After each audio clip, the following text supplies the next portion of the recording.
Right, shalom, shalom. First and foremost, giving our honor, praises, and glory to Yahweh, Bahashem, Yahweh Shai, Bahashem, Rakakwadash. Right, the honors to the apostles and the elders of Great Millstone who rule well, and peace, love, salutations, and blessings to the Lord's elect. It's the brother Yeshaya, part of Men of Valor, South Carolina. Now, this lesson right here is going to be about North Korea, the ongoing feud between North Korea and the U.S. of A. Okay, but how it more importantly fulfills and is fulfilling biblical prophecy. Now, the prophecy in question is Joel the third chapter. Okay, and it starts off by saying, "Let the weak say that I'm strong." It doesn't start off like that, but that's the point that I'm gonna get to. Okay, we're gonna read the beginning of the chapter because it has some important information in it as well. But just to tell you that everything, well, just to show you, all right, that everything that first and foremost, we are speaking are the words of Yahweh Ba'ashem Yahweh Shah through the spirit, through the Rakakwadash. Okay, and everything that's happening is basically being filtered through the scriptures. Okay, so without further ado, if I didn't say it, giving our honor, praises, and glory to Yahweh, Bahashem, Yahweh Shah, Bahashem, Rakah, Hagwadash, double honors to the apostles, the elders, of great millstone, and peace, love, salutations, and blessings to the elect. Just in case I didn't say it. I think I did, but anyway, this article is a couple of years ago, but it doesn't take away the validity and the truth of it. Okay, and I chose this article because I could have very well put in a used a more up to date article. Okay, but this article stood out to me because you know what I'm saying, just the title, Korea and the Fear of the World War III. And then what really got me is this next sentence after that. The Korean War fundamentally transformed Cold War competition between Moscow and Washington, driving a massive buildup of U.S. strength. So there's always been, talks of the USSR, okay, and the U.S., the United States, okay, USSR being, Soviet Russia, okay, and you know, uh, somewhat communist, you know, but yeah, there's always been talk throughout history, talks of yeah, you know, it's like it that there's always been, talks through history and wars and rumors of wars of, the U.S. and the USSR, which is known as Russia. Okay, it was communist state. All right, and it's just escalating into World War III, and it's in the Bible. The scriptures actually talk about and describe Russia allegorically as a bear. You know, and that bear happens to have the feet of uh, the actual, you know, the feet of the uh, great kingdoms, that John the Baptist saw. Okay, and the feet, as we know, the feet and the legs represent the end of a thing. So Russia, all right, like I'm gonna bring up to you, I believe it's the book of Revelation, the 17th chapter. Okay, how Russia, aka the bear, is gonna be the end. Not only Russia itself, but the its allies. Okay, with North Korea, China, the China being the most feared out of the Asian nations of that. So let's move on in the article. You see these three devils right here, man. Harry Truman, uh, uh, Dean Ashon, and Secretary of Defense George C. Marshall.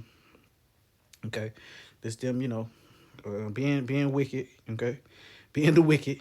you know, um, let's start. In the early days of December 1950, fear and despair gripped senior officials of the Truman administration. Only 2 weeks earlier, advanced patrols of American and South Korean forces had reached the Yalu River border between North Korea and Manchuria. Now, a massive Chinese offensive had completely surprised them and driven them back toward the 30th parallel. President Harry Truman ordered a broad strategic review to evaluate all possible responses.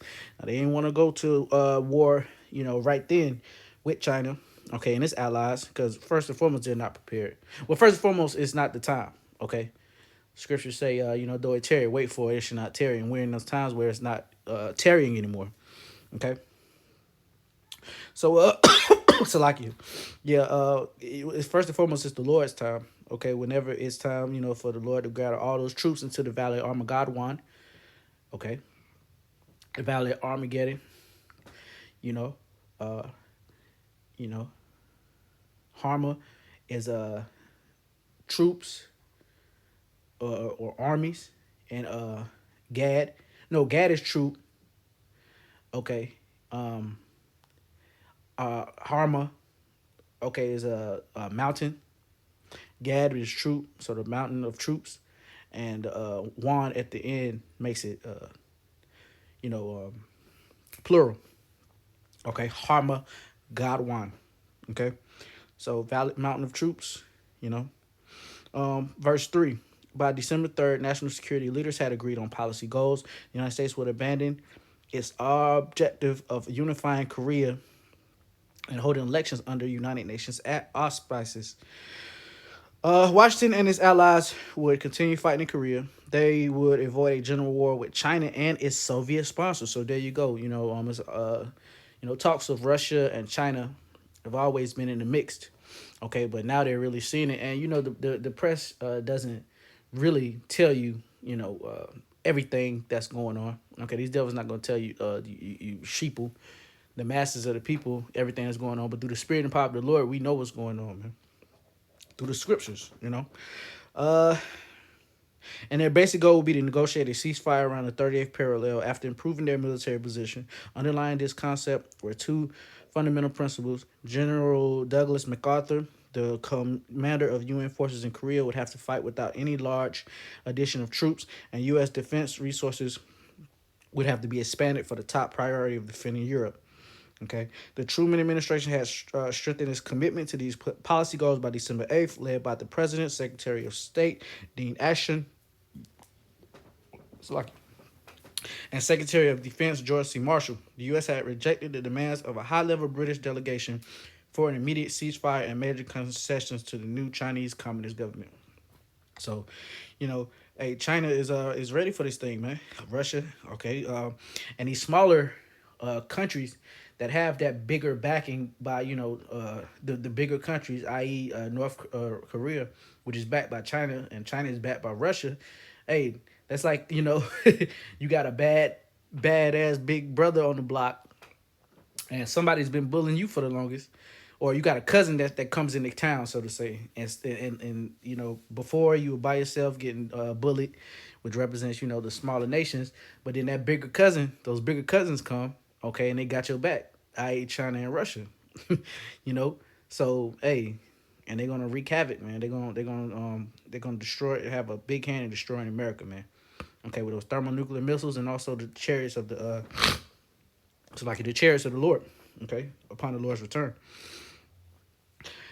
Uh, Intelligence reports soon confirmed American leaders in their decisions, but heightened their fears. A detailed CIA memorandum of December 2nd argued that the Soviet Union was the initiator of the Chinese intervention and the main source of its weapon and supplies. It concluded with the warning that the USSR is prepared to accept and may be seeking to precipitate a general war between the United States and China, despite the inherent risk of global war. Okay, so that's how it's going to start, man. The item of the CIA's daily briefing of December 7th reinforced this warning. It stated that Zhao Enlai, Mao Zedong's former minister and top advisor, had declared to the East German ambassador in Beijing that a world war is inevitable as long as neither UN or Chinese forces are willing to leave Korea. All right, Zhao said that that China has made itself ready for World War III. China has therefore made itself ready for World War III. Zhao Enlai's comments, combined with the fact that Chinese volunteers were driving American and Allied forces below the border and well into South Korea, made an impression upon Harry Truman, who declared in his diary for December 9th, "It looks like World War III is here." Ooh, I might name the video that. Hey, it looks like it looks like World War III is here, man. So let's go to the book of Joel. Okay. For behold, in those days and in that time, when I shall bring again the captivity of Judah and Jerusalem. Okay, so like the scriptures say, man, Judah and uh Ephraim were basically we're in captivity together. Okay, Judah representing the southern tribes. Okay, Judah being the head tribe. All right, which includes Benjamin and Levi, and then Jerusalem for the rest of the 10 tribes. Okay, from Manasseh on down to you know Issacharite, the so-called Mexicans, and Ephraim, Slakia, Ephraim, the so-called Puerto Ricans, down to Issachar, the so-called Mexicans. Okay, and we were in captivity together over here. All right, first the Northern Kingdom, they came over here, fleeing was it the Babylonian and Syrian captivity? Okay, and then to a place that was not discovered. All right, place called Arsareth, which means another land, new land. Okay, which represented America. Okay, it took them a year and a half to come over here. Okay.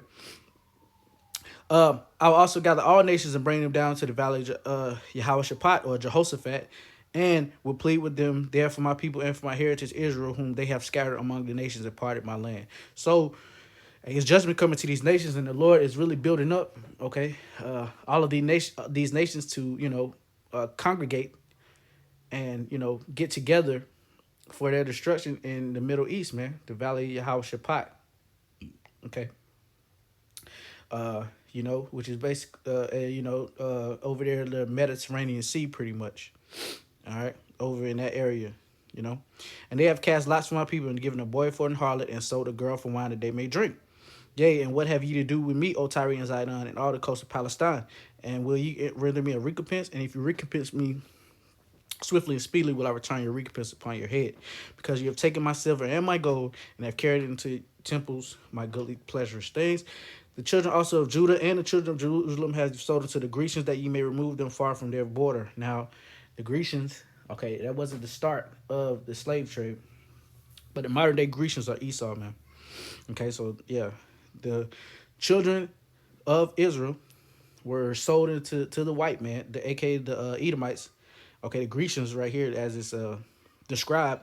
Okay, to the Israelites were sold to the Grecians, aka the Edomites, by the so-called Hamites. All right, people of Tyre and Zidon and the coast of Palestine. Okay, so that's a fact. You know, Verse 7, the children of Judah and the children of Jerusalem have ye sold unto the Grecians, that ye may remove them from their border. Behold, I raise them out of the place where ye have sold them, and return your recompense upon your own head. So we are being raised right now. That Ezekiel 37th chapter is coming to fruition. All right, those dry bones are getting spirit in them. Okay, getting life, getting that breath of them. Okay, that wisdom, knowledge, understanding, and it's rising up. Okay. And I will sell your sons and your daughters into the hand of the children of Judah, and they shall sell them to the Sabians, to a people far off, for the Lord Yahweh have spoken it. Okay, and those Sabians represent the Arab countries, man. So just as y'all had a hand with selling us to just as the Africans, the Hamitic tribes had a so-called it had a huge hand in selling us to the Grecians, aka the white man. Okay, the Lord is going to put into the hands of Judah. Okay, the tribe of Judah, the southern kingdom, because they had it the worst. You know, into the hands of some of the Arabians. Okay, some of would it be Ishmaelites? No. Yeah, because the East Indians are the Elamites. So Arabia, that land, okay, that would be Ishmaelites, okay. Uh, I believe. Uh, yeah, the Sabians. Okay, let's see.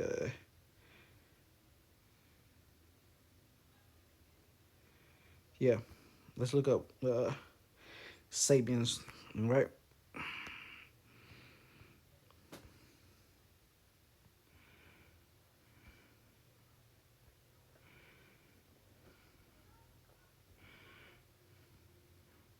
All right, Sabians means drunkard who is coming. He was coming. Shabawi.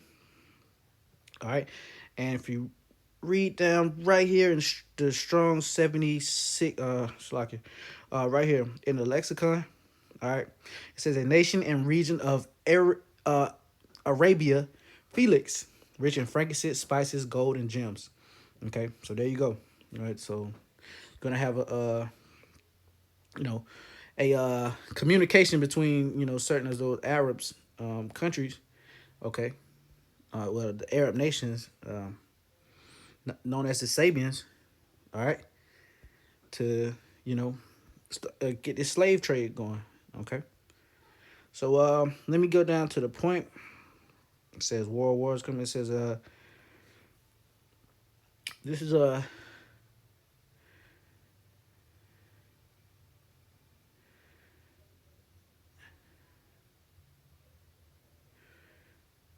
let's see. Uh,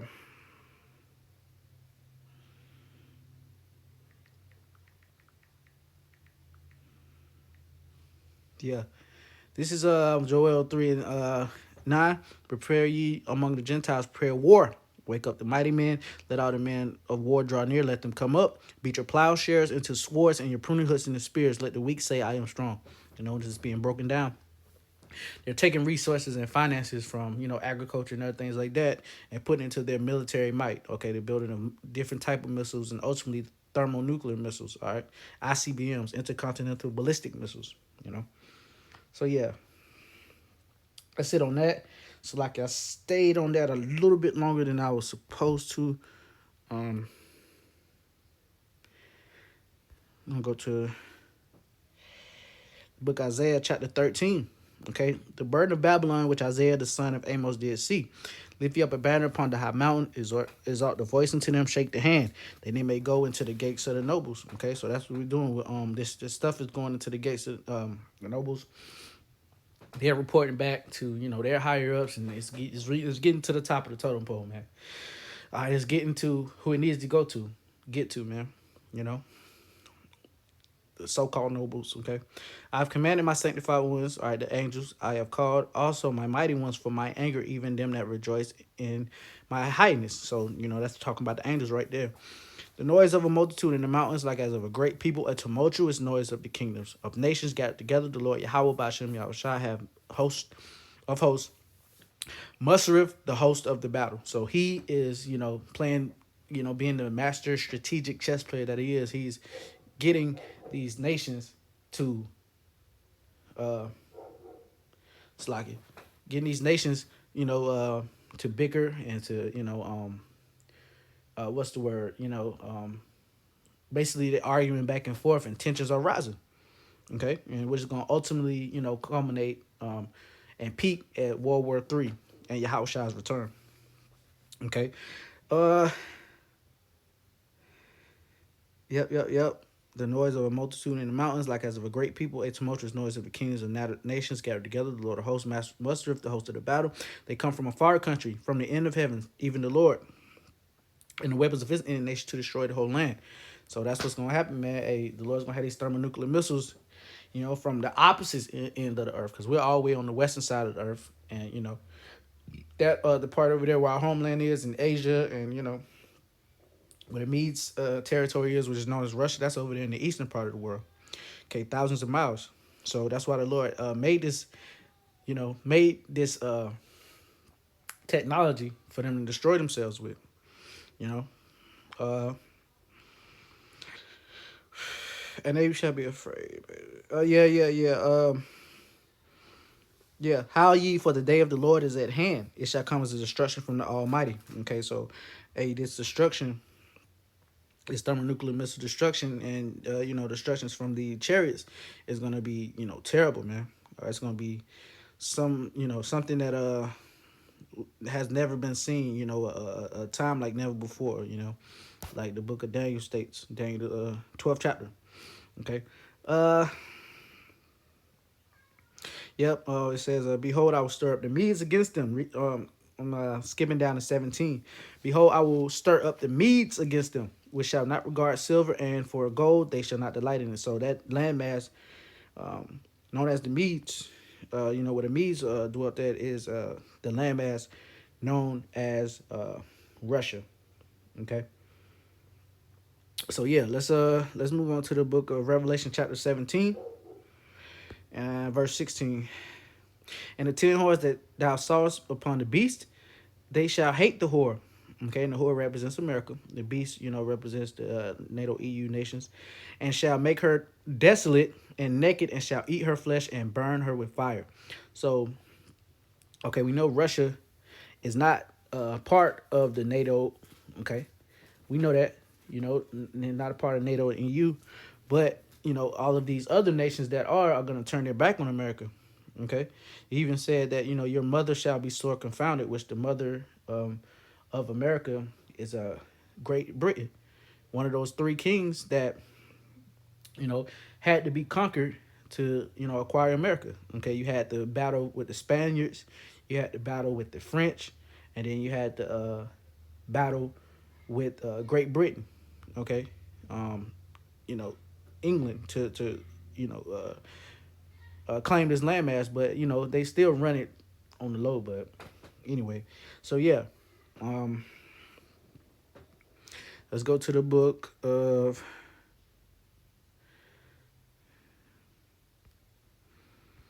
let's go to the book of Ezekiel, chapter 38. One of my favorites. Okay, the book of Ezekiel, chapter Slacky. Ezekiel chapter 38. And the word of the Lord came to me, saying, Son of man, set thy face against Gog, the land of Magog, the chief prince of Meshech and Tubal, and prophesy against them. So, that was the land of, known as the land of Japhet, okay, where the Lord split up Japhet. If you look at like a modern day, a modern day depiction of the lands that Japhet, Shem, and Ham had to split up. Okay, you'll see that Russia. Okay, let's see. Yeah, let's see if I can bring it up. Um, uh, let's see. Map of Ham, Shem, Japheth. Let's see what that yields.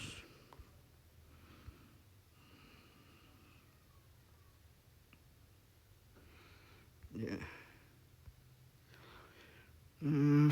Let's see. We got a good one. Yeah. That's the one brothers usually use right here. So here you go. All right. As you can see, the land of Ham is so-called the land of Africa. The land of Shem is what's known as the Middle East. Okay, where Israel and the Red Sea and everything like that is. Okay, and Japhet. All right, as you can see, with Gomer, uh, Ashkenaz and Meshech, Tubal. Okay, that land, okay, is currently known as Russia and other the Baltics. Okay, so there you go. Okay, the Valley of Hawash right there being the Middle East. So everything's gonna happen right there where you see that Mediterranean Sea at. Okay, so there you go. So let's go back to Ezekiel 38. And say, Thus saith the Lord Yahweh, Behold, I am against thee, O Gog, and the chief prince of Meshech and Tubal, and I will turn thee back and put hooks into thy jaws. Okay, so he's going to turn them back into that Soviet state that it once was, USSR, and, all hell's going to break loose with this conglomerates, okay, with his allies, China and North Korea being one of them, a couple of them. Now I bring thee forth in all thine armies, horses and horsemen, all of them clothed with all sorts of armor, even a great company with bucklers and shields, all of them handling swords. Persia, Ethiopia, and Libya with all of them with shield and helmet. Gomer and his bands, the house of Togarmah, and the north quarters and all his bands, and many people with thee. So, the Lord had it to where some of these landmasses are still named the same. Okay, you got Uh, uh, you see, Ethiopia, okay, Persia, all right, known as Iran, okay, and also known as Carmenians, okay, Libya, all right. There you go. So they're all gonna this whole little part up here, where you see Japheth, and when you go down to the lands of Lud, Meshach, Tubal, that's like Turkey, Gomer, Togomar, all that little region right there, man. Wish I had like a little pointer, but yeah, right there, right there. All right. So yeah, and and then it says right here, I will put hooks back into that jaws, and that's you know, why the scriptures uh describe it as a bear. Okay. Um. Mm,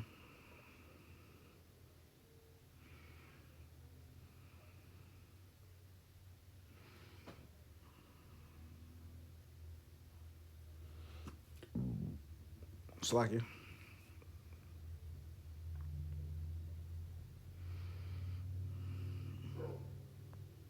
Let's see. Uh.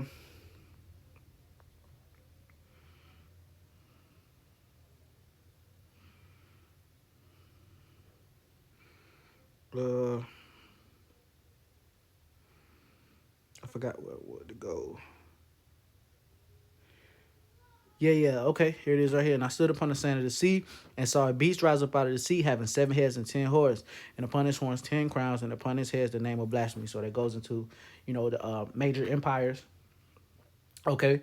Germanic major, minor, you know, uh, Rome, the French, the British, um,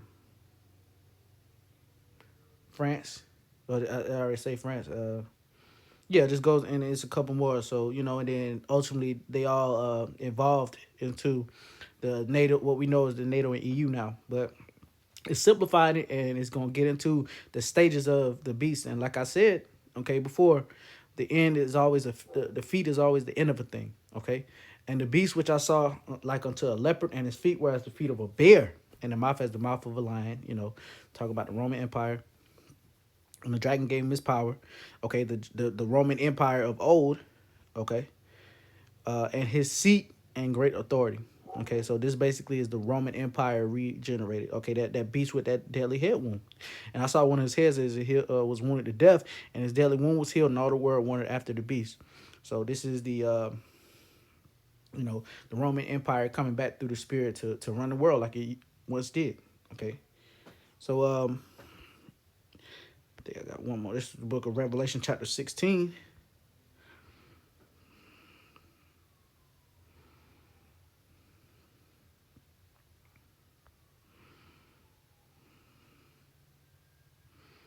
Let's see.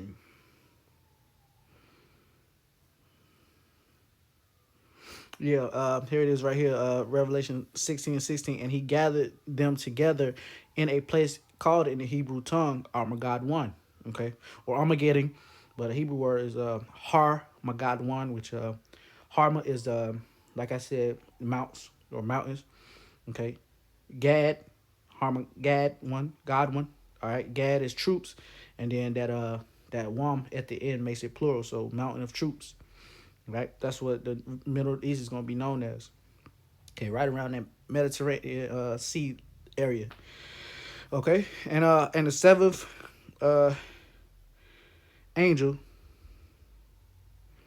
Salaki, yeah, and the seventh angel poured out his vial into the air, and there came a great voice out of the temple of heaven from the throne, saying, "It is done." Okay, so there you go. And once this thing gets cracking, all these scriptures are gonna be fulfilled, and we're gonna be in the homeland, and our Lord, King, and Savior is gonna be reigning. Okay, the over King David, then the rest of the 12, and then wherever brothers fall in there. All right. So that's it, man. Lord willing, it was edifying, giving all honor, praises, and glory to Yahweh, Bahashem, Yahweh Shah, Bahashem, Rukaha Kudash. Double honors to the apostles, the elders, a great millstone, and peace, love, salutations, blessings to the elect. Shalom.